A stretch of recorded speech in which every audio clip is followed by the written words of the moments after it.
voudrais vous parler de quelque chose qui trotte en moi depuis un moment et je voudrais encourager, motiver et puis aussi comme donner un discernement des fois là où vous êtes peut-être aujourd'hui dans votre marche avec Dieu, dans votre vie chrétienne. Et des fois, il y a des étapes à ne pas louper.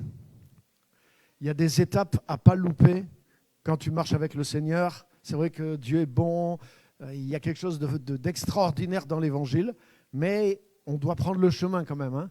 Le train peut t'amener à Paris, de Clermont-Ferrand, c'est super, mais il ne faut pas louper le train. C'est un moyen super, en 3h30 tu es à Paris, c'est génial, mais si tu loupes le train, c'est loin à pied. On est d'accord.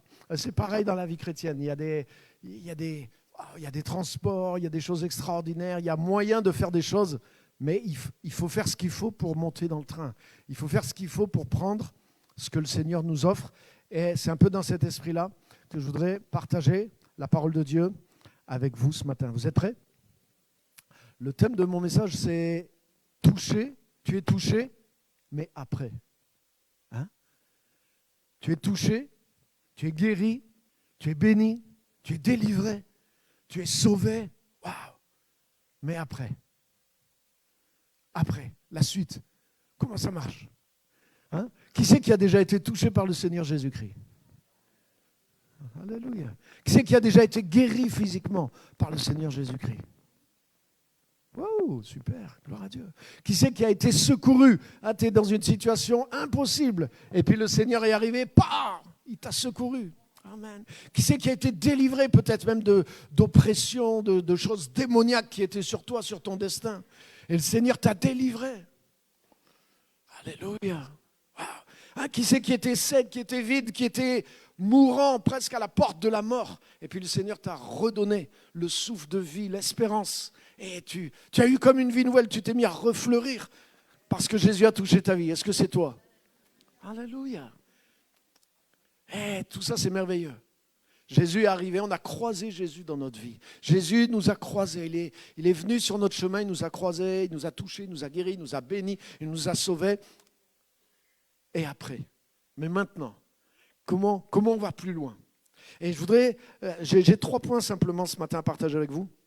Le premier point, c'est qu'est-ce que tu vas faire avec ce que tu as reçu ? Qu'est-ce que tu fais avec ce que tu as reçu ? En fait, je me suis rendu compte que des fois, Jésus ne dit pas grand-chose, mais il attend quelque chose. Il a une intention. Il vient, il croise notre chemin, mais ce n'est pas juste pour laisser tomber quelque chose qui te fait du bien et puis t'oublier. Jésus a croisé le chemin des disciples, mais il leur a dit « Suivez-moi ». Jésus a fait la pêche miraculeuse avec Pierre dans la barque, vous connaissez l'histoire. Et les quatre, ils étaient 2 frères et 2 frères qui étaient employés ensemble. Les 4 sont devenus des apôtres suite à la pêche miraculeuse. Mais ils ne se sont pas arrêtés à la pêche miraculeuse. Ils ont fait une expérience, une rencontre. Jésus les a bénis matériellement. Jésus a ouvert leurs yeux en même temps spirituellement. Ils se sont rendus compte de qui ils étaient. Ils ont compris leur pauvreté spirituelle. Mais ils ont compris que Jésus pouvait les amener plus loin.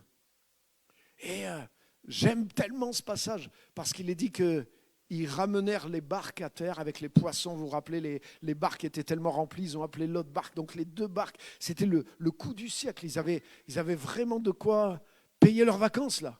Mais c'est dit, ils ramenèrent tout à terre, ils laissèrent tout et ils le suivirent.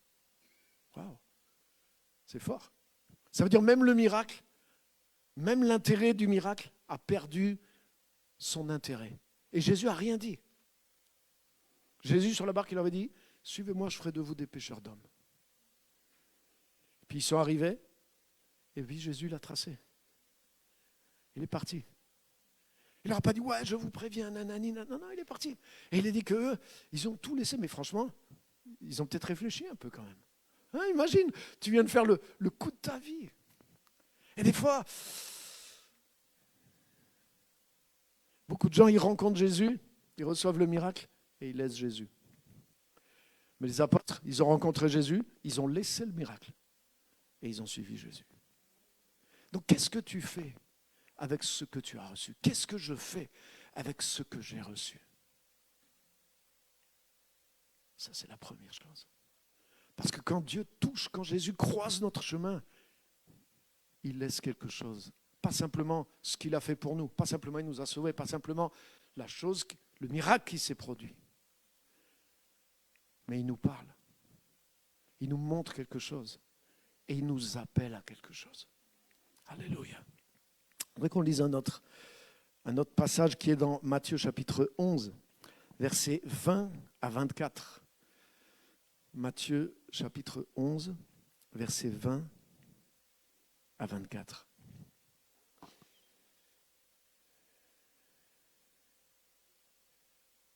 Vous pouvez l'afficher? Ouais? Super. Donc Matthieu 11, 20. Alors, c'est Jésus. Jésus se mit à faire des reproches aux villes dans lesquelles avaient eu lieu la plupart de ces miracles parce qu'elles ne s'étaient pas repenties. Traduction meilleure qui dit parce qu'elles n'avaient pas changé de vie.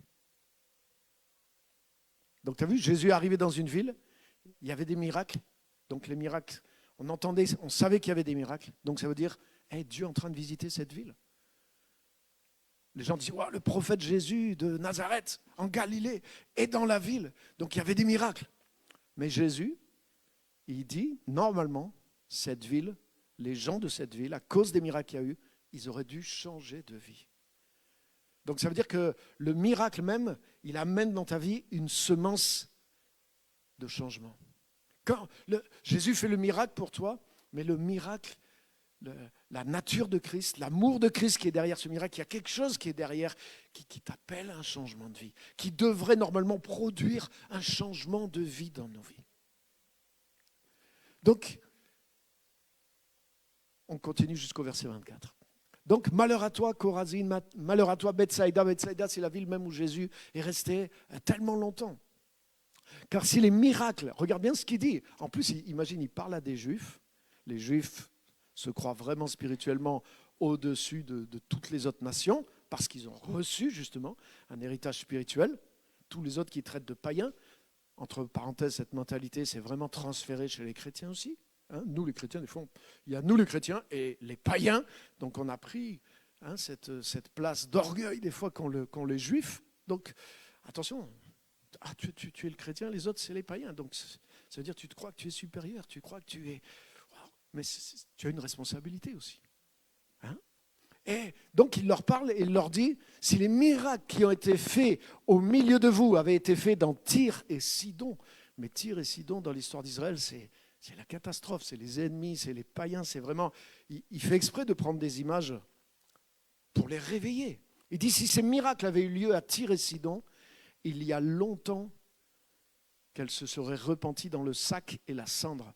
Qu'est-ce que ça veut dire? C'est quand les Juifs, par exemple, ou les peuples de l'époque, quand ils étaient frappés d'un deuil ou d'une catastrophe, ils prenaient le sac et la cendre pour regretter, où il y avait un deuil, il y avait vraiment quelque chose qui les bouleversait et ils voulaient changer. Donc il leur dit, waouh, c'est pourquoi je vous le dis au jour du jugement, Tyr et Sidon seront traités moins rigoureusement que vous. Tu te rends compte? C'est incroyable. Donc tu as vu, Jésus ébranle leur certitude.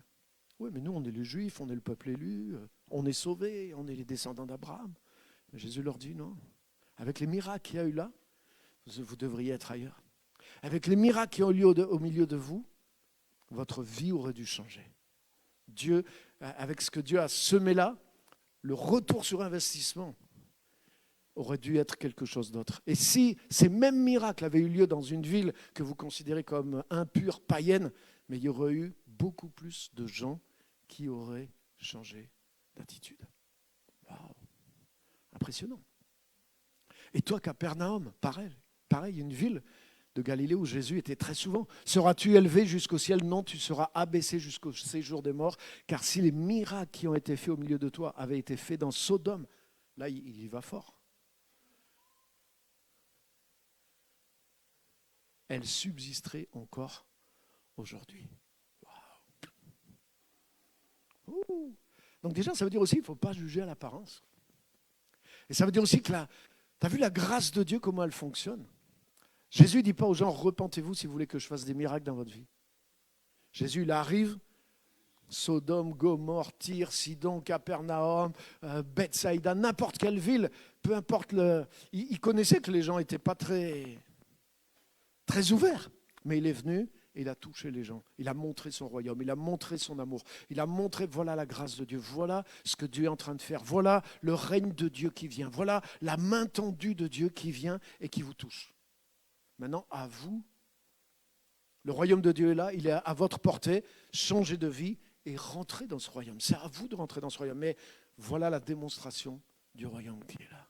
Donc c'est les miracles qui doivent produire la repentance. Les miracles doivent produire le changement de vie. Quand on reçoit, mais ça nous arrête dans notre vie. Nous, quand Jésus est venu au carrefour de notre vie, on était dans un carrefour.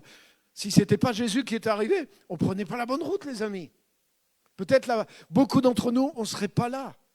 Peut-être même pas sur terre si Jésus n'avait pas croisé notre route. C'est vrai ou c'est pas vrai? Donc ce n'est pas n'importe quel carrefour.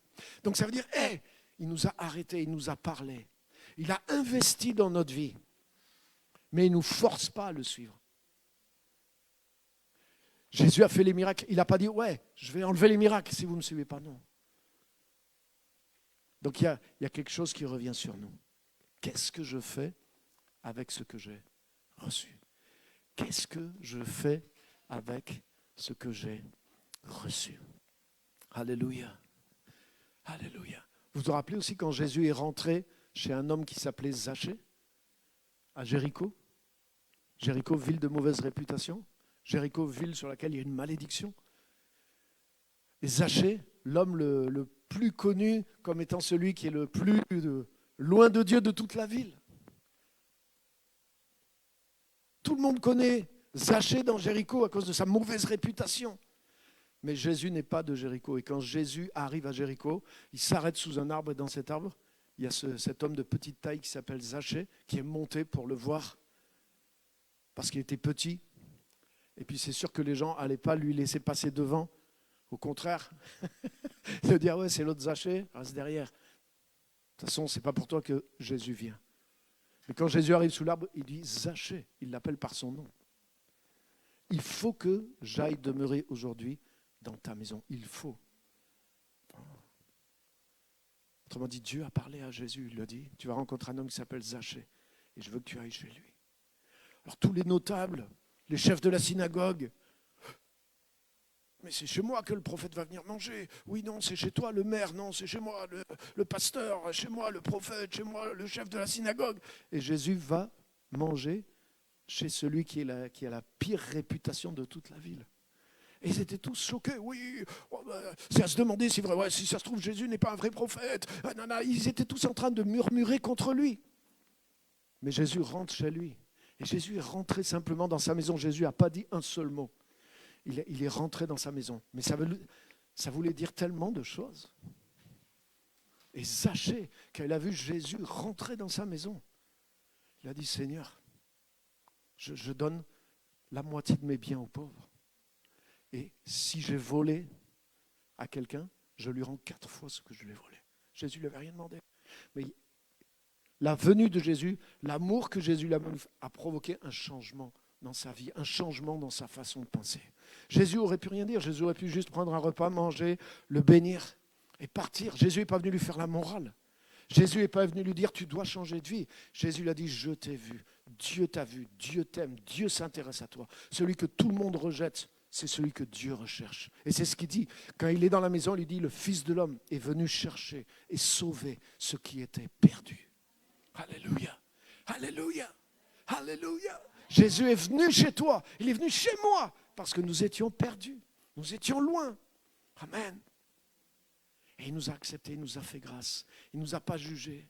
Il n'est pas venu nous dire si, mettre toutes sortes de conditions. Il a cassé toutes ces conditions. Il est venu de notre côté. Il s'est mis de notre côté. Alors que nous n'étions pas les bonnes personnes. Nous n'étions pas les meilleures personnes.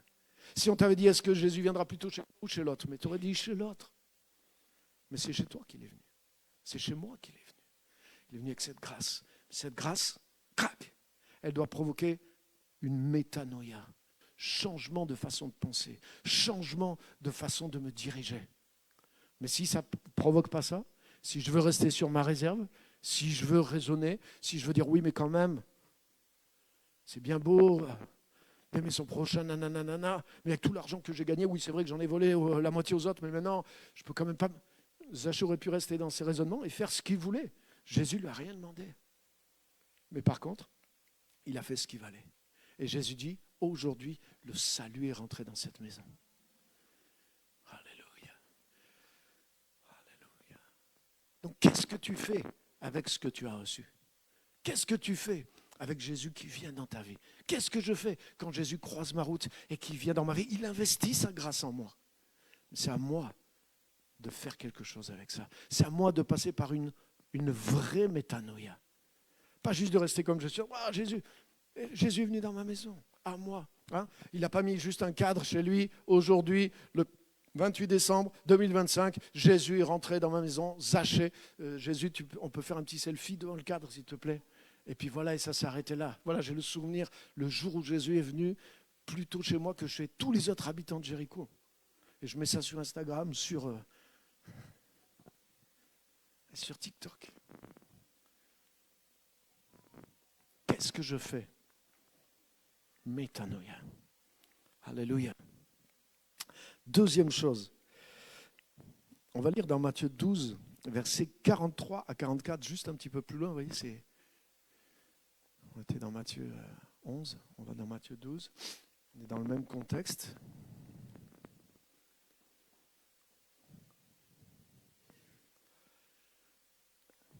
Donc mon premier point, c'est qu'est-ce que tu fais de ce que tu as reçu. Mon deuxième point, c'est ne perds pas ce que tu as reçu. Parce que tu peux ne rien faire de ce que tu as reçu, mais tu peux perdre ce que tu as reçu. Même cette guérison, cette délivrance, c'est cette vie nouvelle qui est venue en toi. Si ta vie ne change pas, la rencontre de Jésus, si tu ne te mets pas à suivre Jésus après cette rencontre, tu peux perdre tout ce que tu as reçu. Tu peux te refaire voler tout ce que tu as reçu. Pas Jésus qui va te l'enlever. Matthieu 12, verset 43, je crois. Voilà le verset suivant, merci. Voilà ce que dit Jésus. Lorsque l'esprit impur est sorti d'un homme, il va par des lieux arides, cherchant du repos, et il n'en trouve point. Bien fait pour lui. Il est au désert. Et ça commence à être dur pour lui. Vas-y, on continue. Le verset qui suit. Alors il dit, je retournerai dans ma maison d'où je suis sorti, et quand il arrive, il la trouve vide, balayée et ornée. Waouh, c'est ça, quand tu es délivré par Jésus. Mais ta maison, elle retrouve de l'ordre. C'était le squat là-dedans, il y avait des squatteurs. Donc Jésus te libère, les squatteurs quittent ta maison et il y a de l'ordre. Tu commences à mettre de l'ordre, tu commences à voir clair, tu commences à faire le ménage, tu enlèves des choses, c'est balayé, c'est orné. Wouh. Mais il y a juste un petit hic là, c'est que la maison, elle est vide. T'as vu?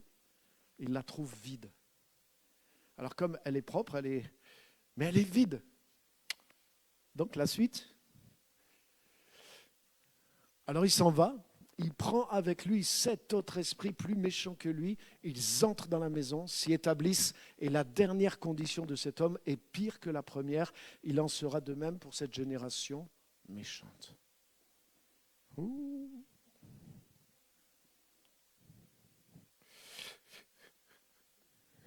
C'est pas moi qui l'ai dit. C'est Jésus qui le dit. Donc ça veut dire, tu peux perdre ce que tu as reçu. Tu peux avoir bénéficié de Jésus, de la délivrance. Mais si tu ne prends pas le train, si tu ne te mets pas à suivre vraiment Jésus, tu peux perdre. Et l'ennemi qui est sorti peut venir se réinstaller dans ta maison. Et en tant que pasteur depuis quelques décennies, mais j'ai tellement de cas en mémoire que j'ai vus. Et je vais vous dire, c'est que Jésus arrive, Jésus te libère, Jésus délivre les gens de toutes sortes de choses. Mais la chose que tu ne veux pas abandonner pour suivre Jésus, le Seigneur te demande des fois de changer. Change de mentalité, mais change d'habitude, change d'attitude, change de comportement. Il y a des choses, et c'est pas que Dieu veut te priver, mais c'est ces choses-là par lesquelles le diable a pourri ta vie. Donc Jésus te libère, les démons sortent, la maison est ornée, tu respires, tu retrouves la vie, tu retrouves la lumière, alléluia. Mais maintenant, suis Jésus, ça devient un disciple. Commence à appliquer ces principes, tu es rentré dans le royaume de lumière, vis selon les principes du royaume de la lumière. Mais ce qui se passe à ce stade-là, c'est que il y en a tout le temps, dans toutes les générations. Il y a des croyants, ils veulent jouer sur les deux tableaux. Oui, c'est vrai, Jésus m'a libéré, c'est bien, ça fait du bien, mais il y a quand même ce truc-là. Oui, je sais que c'est pas très bien, je sais que c'est pas chrétien, je sais que c'est péché, mais moi, j'ai envie de garder ça, je ne veux pas renoncer à ça.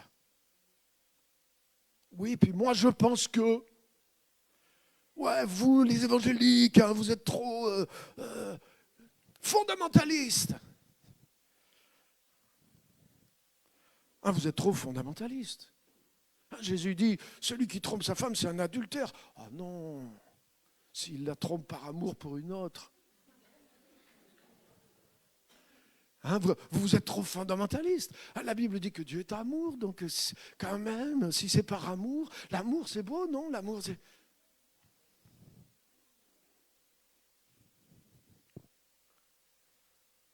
Et c'est souvent à ce moment-là. J'ai vu des gens libérés d'alcool. Des gens alcooliques, mais leur vie détruite, vraiment détruite. Leur famille est partie depuis des années. Les enfants ne veulent même plus parler au père, tellement il en a fait voir de toutes les couleurs, tellement il est une honte, il a perdu son travail. Tout. Le gars vient à l'évangile, il est libéré, mais c'est un miracle.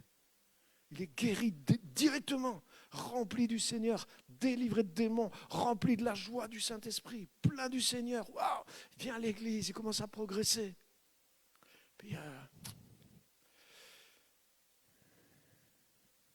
Et puis il se met à courir derrière une fille. Je dis, mais qu'est-ce que tu fais? Pourquoi tu cours? Non, elle ceci, elle est cela, nanani, elle me plaît. Tous les actes, je dis, mais tu ne fais pas ça. Prends ton temps. Peut-être il commençait à se réconcilier avec son ancienne femme. Il commençait à récupérer ses enfants, à regagner la confiance de ses enfants.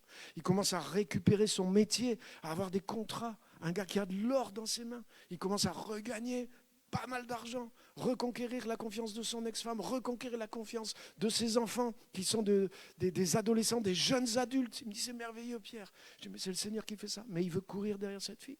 Je dis, mais pourquoi tu veux courir derrière cette fille? Parce que... Après, il m'a dit, tu sais, qu'est-ce qu'il m'a dit? Il m'a dit, oui, quand j'ai entendu que dans l'évangile, on disait de ne pas coucher à droite, à gauche, il a dit ça, non, je ne veux pas renoncer. Clair. Ouais. Moi, j'aime ça, non, je ne veux pas renoncer à ça. Il ne me l'a pas dit ouvertement, mais c'est ce qu'il avait déjà décidé dans son cœur. Il a couru après cette fille. Je suis allé, à l'époque, je suivais les gens jusqu'en enfer. Donc, je suis allé le suivre jusque chez la fille. Honnêtement, la fille, elle est venue une fois à l'église. La fille, elle m'a vu, elle s'est mise comme un serpent. C'est un serpent. Elle s'est mise devant moi, oh pasteur. Et elle voulait que, je t'assure, un serpent, elle s'est mise à ramper, à me toucher bizarrement, tu vois. Waouh. Elle avait l'air clean, elle faisait des études. Waouh. En fait, la fille, elle était possédée. J'ai compris ce passage-là. La fille, elle avait l'air super clean, hein. École des impôts, père psychologue, bonne famille, belle femme, intelligente. Sauf que le matin, avant de commencer sa journée, il fallait qu'elle boive je ne sais pas combien d'alcool. Elle était alcoolique au dernier degré. Ça ne se voyait pas. Elle avait voyagé je ne sais pas où. Elle avait couché avec un gars qui faisait de la sorcellerie. Elle était démonisée. Elle était alcoolique. Jusque-là, je n'avais pas compris, mais comment ils font les 7 démons pour revenir? Là, j'ai compris. Ils ne sont pas juste dans l'air, hein. Ils sont dans des personnes. Mais si tu es un disciple de Jésus, Tu ne vas jamais aller chercher ces démons-là parce que tu ne vas pas faire ce qu'il faut pour te mettre en contact avec eux dans cette autre personne, parce que tu ne vas pas faire les choses avec cette personne que Jésus te dit, ne fais pas ça, c'est pour ton bon sens. Est-ce que vous êtes avec moi? Mais il n'a pas écouté, il n'a pas écouté, il n'a pas écouté. Et le jour où je n'étais pas là pour l'empêcher, il a fait ce qu'il avait envie de faire. Et tu sais quoi? À peine il a été avec cette femme, bam, l'alcoolisme est revenu sur lui. Tu m'étonnes. La fille était poussée, elle était plus alcoolique que lui. Mais ça ne se voyait pas. Ça ne se voyait pas. Tu ne pouvais pas le voir sur elle. C'est incroyable. Et le gars, il a replongé, mais vraiment en enfer. Oui, mais après, il peut toujours revenir au Seigneur. Oui, il peut toujours, c'est ce qu'on pense. Il est revenu un peu, mais il n'est pas revenu là où il était la première fois qu'il a été sauvé. Et ne présume pas toujours. Parce que quand tu es venu au Seigneur, ce n'est pas juste ta volonté. Il y avait une grâce de Dieu qui était sur toi. Quand Jésus rentre chez Zachée, il dit le salut est rentré dans sa maison. La clarté d'esprit est rentrée. Pourquoi il s'est repenti? Parce qu'il y a la lumière qui est rentrée. Pourquoi il a eu une prise de conscience? Parce que la lumière du monde est rentrée dans sa maison, même si elle ne disait rien. Il a été éclairé, son esprit s'est ouvert. Donc il était en mesure de faire quelque chose de ce qu'il recevait. Mais ce n'est pas de dire ouais, c'est pas grave, je vais magouiller un petit peu, et puis après, quand je voudrais, je reprendrai la bonne décision. Mais tu ne seras plus sous la lumière. Crois pas que c'est juste toi qui as pris cette bonne décision la première fois. C'est parce que la grâce de Dieu est venue sur toi que tu as été capable de prendre cette guérison, cette décision-là. Alléluia. Et je vous garantis que ce n'est pas une exception. J'en ai vu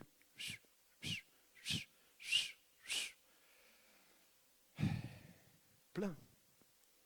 Ouais, non. Et puis il y a ceux qui spiritualisent la chose. Oui, mais moi, pasteur, Dieu m'a dit. Donc si Dieu m'a dit, toi, pasteur, tu ne peux pas me dire le contraire. Toi, tu es en dessous de Dieu. Mais moi, Dieu m'a dit, je suis converti depuis 3 semaines. Il y a 2 semaines, j'étais encore en train de boire des bières et fumer des joints et de faire toute la vie du monde. Toi, pasteur, tu pries depuis 35 ans. Et tu oses me dire, à moi, que Dieu ne peut pas m'avoir dit ça parce que la Bible dit le contraire. Mais pasteur, Dieu m'a dit. Ah oui, j'ai fait les annonces de rencontres dans le journal. Je dis quoi?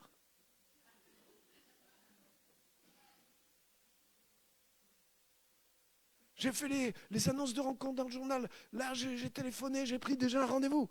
Je dis quoi? Oui, je l'ai déjà vu une fois. Le gars, on le suivait, le gars, on l'hébergeait.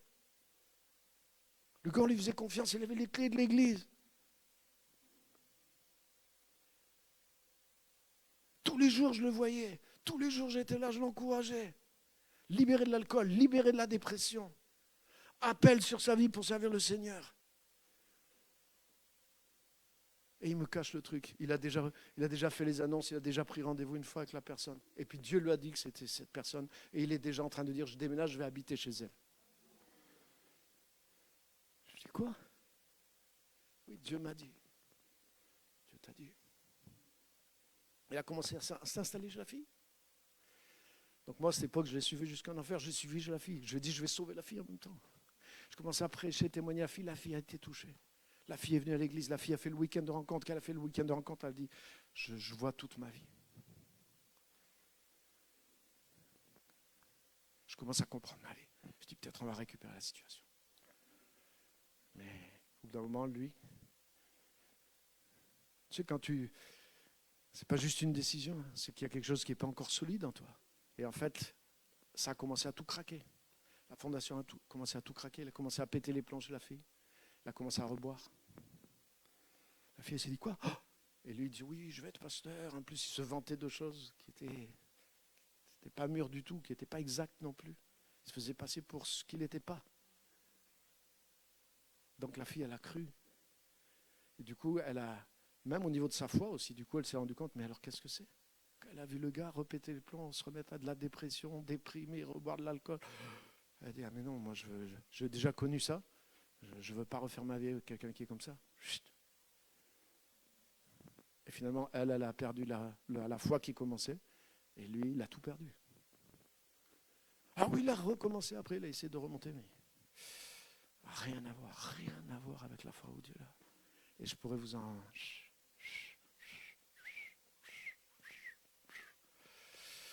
Donc oui, tu peux perdre ce que tu as reçu. Ce que Jésus est venu faire, il l'a déposé gratuitement dans ta vie. Mais maintenant, il te dit, suis-moi. Il faut que tu le suives. Et c'est une chose d'avoir reçu, c'est une chose de croire, mais c'est autre chose de suivre Jésus et d'être un disciple de Jésus. Être un disciple de Jésus, ça veut dire je suis Jésus et je suis son enseignement. Je ne suis pas mes idées. Je ne suis pas le courant de vie de ce monde.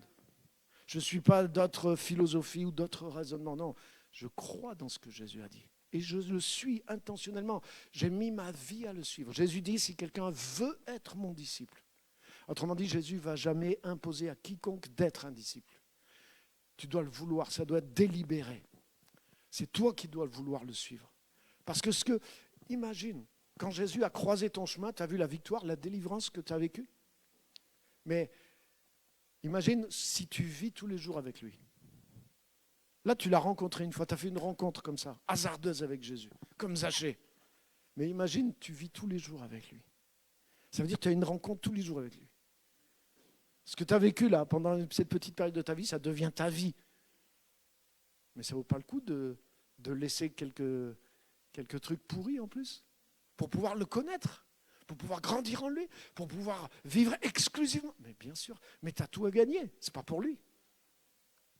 J'ai tout à gagner à être disciple de Jésus-Christ. Est-ce que vous êtes avec moi? Alléluia. Et la dernière chose, je terminerai avec ce point-là, c'est transforme ce que tu as reçu. Hein? Là, on était sur ne perds pas ce que tu as reçu. Maintenant, transforme ce que tu as reçu. On va lire dans Jean, chapitre 8, versets 31 à 34. 31 à 34. Jean 8, versets 31 à 34. Et pensez pas que c'est juste des... Ouais, mais moi, il n'y a pas de souci, je ne bois pas. Ce n'est pas que des grosses choses. Hein. Même pour Dans Éphésiens, il dit par exemple que le soleil ne se couche pas sur votre colère. Mettez-vous en colère, mais ne péchez pas. Ne donnez pas accès au diable. Ça veut dire juste des attitudes qui ne sont pas chrétiennes. Ça ne se voit pas extérieurement quelque part. Tu développes de la rancune, tu fermes ton cœur, tu développes de la colère, tu refuses de pardonner. Tu gardes ça à l'intérieur de toi. Tu peux avoir, tu vois, tu ne prends pas de la drogue, tu fais rien de mal extérieurement. Mais il y a une gangrène que tu as permis à l'intérieur. Et tu sais quoi? Il dit ne donnez pas accès au diable. Donc ça veut dire rien qu'au travers de ça. La limite, c'est quoi? C'est le soir quand tu te couches. Si tu veux rester en colère, tu n'as pas le droit de dormir en tant que chrétien. Donc tu vas voir 1 jour, 2 jours.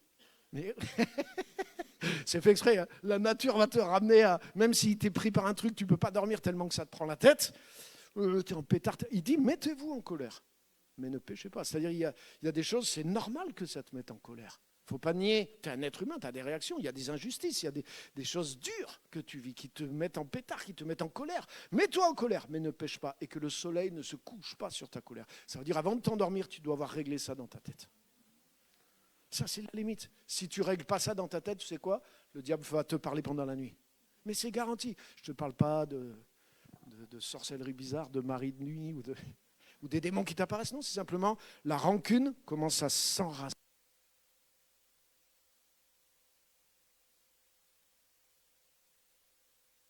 La porte à l'ennemi.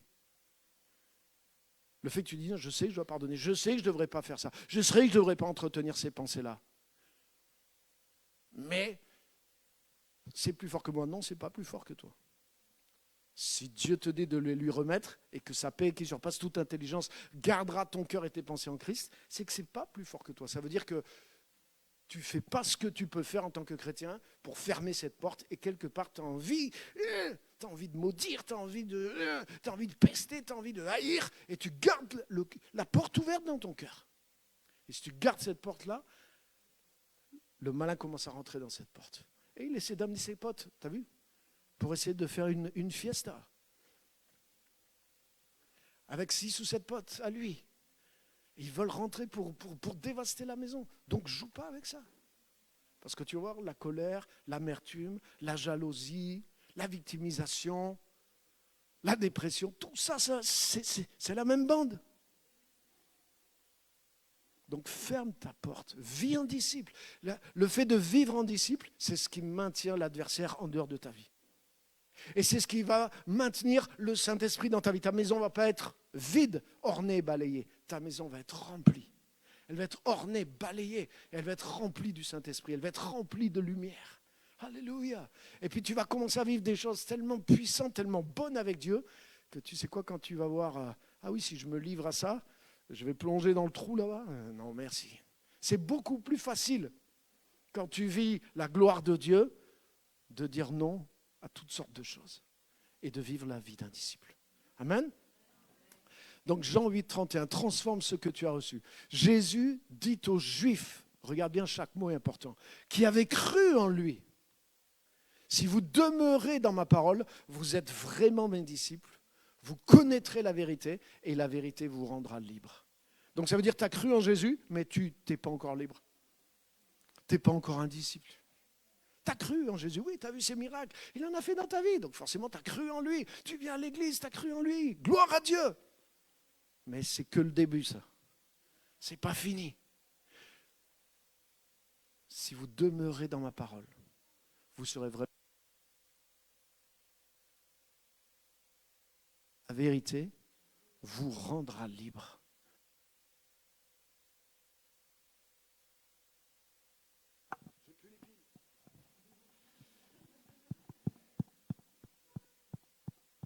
Donc ça veut dire là, je vais pas simplement avoir le souvenir de Jésus a croisé mon chemin, mais je vais aller chercher moi-même sa parole. Et je vais demeurer dans ce que sa parole dit de moi. Je vais demeurer dans ce que dit la parole. Je ne vais pas me fier à mon propre raisonnement, à mes propres envies. Je vais me fier à la parole. Un disciple, c'est ça. Tu te fies à la parole du maître plus qu'à tes propres pensées. C'est ça la sagesse d'un disciple. Un disciple, c'est quelqu'un qui suit l'enseignement de quelqu'un qu'il estime plus sage que lui. Donc s'il me dit ça, il sait ce qu'il dit. Alléluia. Alléluia. Et moi, j'ai décidé de mettre Jésus au-dessus de mes pensées. Je suis pas bête comme gars. À l'école, on m'a dit, t'es pas bête. Mes parents m'ont dit, t'es pas bête. Ouais, je crois qu'il y a du vrai là-dedans. Je suis pas bête comme gars. Par rapport à Jésus, par rapport à la parole de Jésus, je ne sais pas vraiment par la parole de Jésus. La parole de Jésus, elle est juge des pensées et des sentiments du cœur. Donc, c'est pas à moi de juger la parole par mon intellect. Oui, le Bible dit ça, mais ça a été écrit il y a 2000 ans. Donc, oui, dans le Bible, c'est traduit par oui, mais dans le grec, ça veut dire non. Non, ça n'existe pas, ça. Il fallait avec petites nuances, mais pas à ce point-là, merci. Donc, mets-toi pas au-dessus de la parole.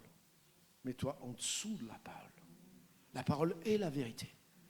Même si tu ne la comprends pas bien, sois un étudiant de la parole. Demande, instruis-toi dans la parole, mais sois un disciple et applique.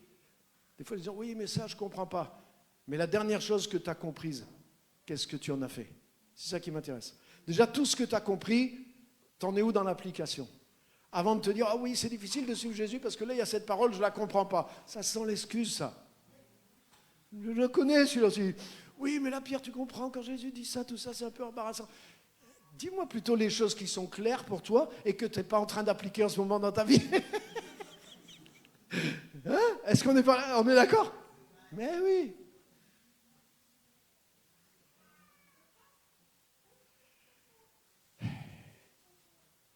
Jésus dit à ceux qui avaient cru en lui.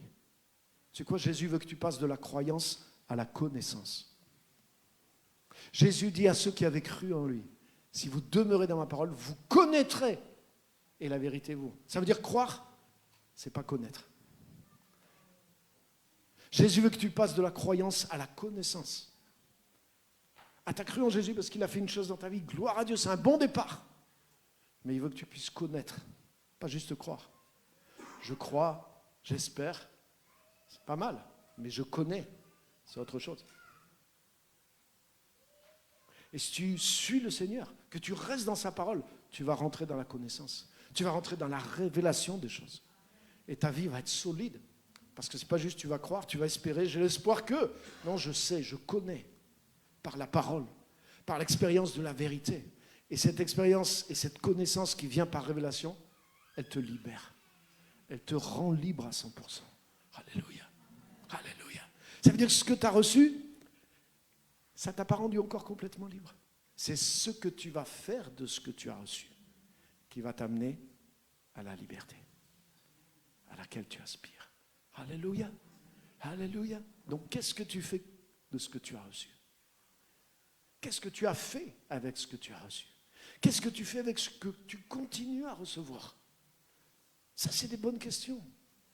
Je me pose personnellement, moi je me pose réellement ces questions, pas pour me mettre en dépression, mais je me dis en 2025 par exemple, je vais faire mon bilan là, à la fin de l'année, là, pour repartir sur l'année prochaine.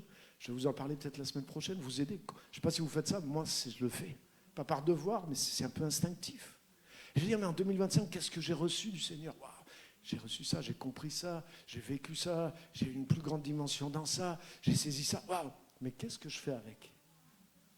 Quel fruit je porte avec? Est-ce que c'est juste je l'ai reçu? Wow, super, ça m'a apporté quelque chose. Alléluia, gloire à Dieu, je suis reconnaissant. Non, c'est plus que ça. Qu'est-ce que je fais avec? Quel fruit je porte? Comment ça change ma vie? Comment je construis quelque chose avec ce que le Seigneur m'a donné? Enfin, Seigneur, parle-moi, parle-moi, parle-moi, parle-moi. Seigneur te parle, mais il te dit de faire quelque chose. Tu ne le fais pas. Puis après, Seigneur, parle-moi, parle-moi, parle-moi. Hein, quand Samuel a demandé à ce que Dieu lui parle, il a dit, parle, Seigneur, ton serviteur écoute. Il n'a pas dit, parle-moi parce que je veux faire l'expérience d'entendre ta voix. Non, parle, Seigneur, ton serviteur écoute. Ça veut dire ce que tu me dis, je vais le faire. Je viens t'écouter, mais mon but, c'est pas t'écouter, mon but, c'est te servir, c'est t'obéir. Mon but, c'est faire ce que tu me demanderas, Seigneur, je suis à ton service. Mon kiff, c'est pas juste de faire une expérience spirituelle, c'est de faire ce que tu me montreras, ce que tu me diras. Donc, qu'est-ce que je fais avec ce que je reçois? Je peux faire quelque chose de tout ce que je reçois. Et je ne veux rien laisser tomber. Je ne vais pas me dire, ouais, le Seigneur a fait ça dans ma vie cette année, et puis j'en ai bénéficié juste égoïstement quelque part. Non, je veux en faire quelque chose. Je sais que Jésus ne m'a rien demandé, ce n'est pas une pression, ce n'est pas une loi, mais je veux faire quelque chose avec ce qu'il m'a donné. Je veux le faire porter du fruit, je veux l'amener plus loin. Je sais qu'il y a un potentiel dans chaque chose que Jésus fait dans ma vie, il y a un potentiel. C'est comme une plante, je peux manger tout ou je peux cultiver et faire quelque chose avec. Vous voyez? La deuxième chose, c'est ne perds pas ce que tu as reçu. Est-ce qu'il y a quelque chose dans ta vie? Pose-toi vraiment la question. Est-ce qu'il y a quelque chose dans ta vie que tu ne veux pas laisser? Et qui va faire que tu vas réinviter tes anciens locataires dans ta maison? Joue pas avec ça. Deviens un vrai disciple. Et abandonne cette chose. En laissant cette chose, tu fermes la porte. Tu fermes la porte. C'est pas, oh, je suis agressé. Pasteur, ça aussi, j'en ai des valises de chrétiens qui viennent me voir. Il y en a des fois qui m'ont menti ouvertement. Viens à la maison, pasteur, ça ne va pas dans notre couple. Il faut que tu pries. Donc je prie, essaye de discerner. Donc c'est à moi de recevoir pour Dieu, pour eux. Je prie. Ah, pasteur, je pense que c'est ma belle famille. C'est la faute de mon mari. Ils envoient des trucs sur nous. Moi, je ne ressens rien dans la prière. En tout cas, je ne vois rien du tout de tout ça. Je ne dis pas que ça y est pas, mais je ne vois rien du tout de tout ça. Et puis, normalement, je ne suis pas là pour ça. Donc, je viens, je prie, je t'assis, j'essaie de voir. Sauf qu'après, j'apprends que c'est elle qui a une liaison avec quelqu'un.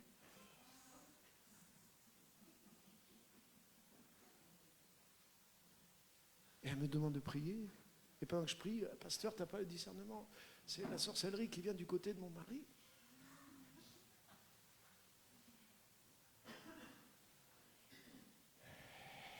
J'ai même effacé dans mes anecdotes.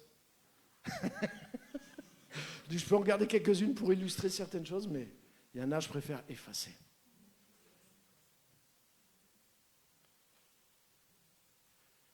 Donc, prends ta responsabilité. Et c'est quelque chose que tu refuses de laisser pour servir le Seigneur. Tu sais que ce n'est pas juste, mais tu sais quoi? Le diable a mis le pied dans cette porte qui est ouverte. Et il est en train d'appeler 7 copains. Les gars, j'ai un plan. On ne va pas dormir dehors ce soir. Je connais un endroit, on peut faire la bringue, on connaît, on y était déjà. Vas-y, donne-nous l'adresse, je vous envoie ça sur WhatsApp. Donc dépêche-toi de laisser pour refermer cette porte. Sois un disciple du Seigneur. Alléluia. Alléluia. Et transforme ce que tu as reçu. Prends la parole. Reste pas dans la croyance, va de la croyance à la connaissance et de la connaissance à la pleine liberté en Jésus-Christ. On va se lever, on va terminer par la prière. Alléluia! Est-ce que vous avez froid? Mais est-ce que vous êtes plus réchauffé pour Jésus? Ouais! Est-ce que vous êtes content d'être venu? Alléluia! Ah, je suis heureux. Moi, j'ai vu ma famille, j'ai passé des temps merveilleux, mais je suis content de voir la famille spirituelle. Je suis très heureux de vous voir, de vous retrouver, et on a une force ensemble dans la présence du Seigneur. Alléluia! Donc on va continuer, je suis en train de cogiter au début d'année, on va faire une semaine entière, on aura le chauffage, on va faire une semaine entière où on aura tous les soirs des réunions qui seront courtes, intenses, où on va prier ensemble pour cette année, pour plusieurs sujets, pour l'église, pour le local, pour des choses aussi qui nous embêtent les uns les autres, pour avoir un démarrage en turbo de l'année 2026. Amen. Donc on vous donnera les dates, on fera des soirées du lundi jusqu'au dimanche. Toute la semaine sera consacrée vraiment dans des temps spéciaux et des temps prophétiques aussi. On va se mettre à l'écoute de Dieu, on aura des temps pour prier les uns pour les autres, de recevoir des paroles de Dieu aussi pour l'année qui vient. Tout le monde va recevoir quelque chose. Amen. Donc préparez-vous aussi pour ça, on va avoir des temps comme ça en ce début d'année, janvier ou février au plus tard. Merci Seigneur, gloire à Dieu. Je bénis Dieu pour la vie de chacun de vous. Je bénis Dieu pour la visitation de Jésus dans votre vie. Mais je bénis Dieu aussi pour que cette visitation laisse une métanoïa et que vous deveniez chacun pour vous, de façon délibérée, un vrai disciple de Jésus et de la parole de Jésus. Merci Seigneur. Merci de lever cet esprit en nous de disciples, de lever cet esprit de te suivre, de suivre ta parole et de transformer tout ce que nous recevons en quelque chose de glorieux. Merci Seigneur, parce que tu veux notre bien. Merci Seigneur, parce que tu as une route pour nous. Tu as un chemin, tu as une destination pour nous. Tu as un plan pour notre vie. Et tu nous appelles à te suivre. Suis-moi en 2026. Suis-moi dans l'année qui vient. Tu as cru en moi jusque-là. Mais je t'appelle à me suivre. Parce que c'est pas juste ceux qui croient, mais c'est ceux qui me suivent, qui arrivent dans des endroits, qui vivent certaines choses et qui ferment la porte aussi à d'autres choses et ils ne peuvent pas être atteints. Et est-ce que tu veux faire partie de ceux qui suivent le Seigneur Jésus dans l'année 2026? Alléluia, alléluia, alléluia. Seigneur, merci pour ta grâce. Alléluia, alléluia. Lève tes mains juste un instant en prière. Et s'il y a quelque chose que tu sais pertinemment, oui, mais j'ai du mal à laisser, c'est plus fort que moi. Non, tu ne l'as pas laissé, c'est tout. Fais-le. Just do it. Commence par le faire et ensuite la grâce de Dieu va t'assister pour que tu maintiennes ça dehors. Dis pas oui, mais c'est dur. Ça veut dire je veux. Un jour, Dieu m'a montré de renoncer à quelque chose. J'ai dit oui, Seigneur, je vais diminuer. Et puis je me suis dit, mais diminuer, ça veut dire continuer à garder. Je dis non, Dieu ne m'a pas dit diminue, il m'a dit arrête, renonce. Donc j'ai pris la décision de renoncer. Quand j'ai renoncé, c'était facile et j'étais libre instantanément, j'étais dans la joie, j'étais dans un autre niveau avec le Seigneur. Et c'est la même chose qui va t'arriver. Quelque chose que tu penses que tu luttes, en fait c'est un prétexte, c'est que tu n'es pas arrivé au niveau de renoncement. Mais le Saint-Esprit te dit renonce maintenant, c'est-à-dire dis un non définitif et abandonne la chose, abandonne l'habitude, abandonne les personnes qui sont liées à ça. Est-ce que tu es prêt à le faire aujourd'hui? Est-ce que tu es prêt à le faire maintenant? Alléluia, alléluia. Alors décide-le fermement toi et le Seigneur va te fortifier et tu vas voir la différence aujourd'hui même. Merci Seigneur, merci pour ta grâce, merci de lever des disciples, merci de nous aider à fermer toutes les mauvaises portes pour que juste la bonne porte reste ouverte, de suivre Jésus dans le chemin de la vie et de la gloire de Dieu. Amen et amen, que Dieu vous bénisse, excellent dimanche.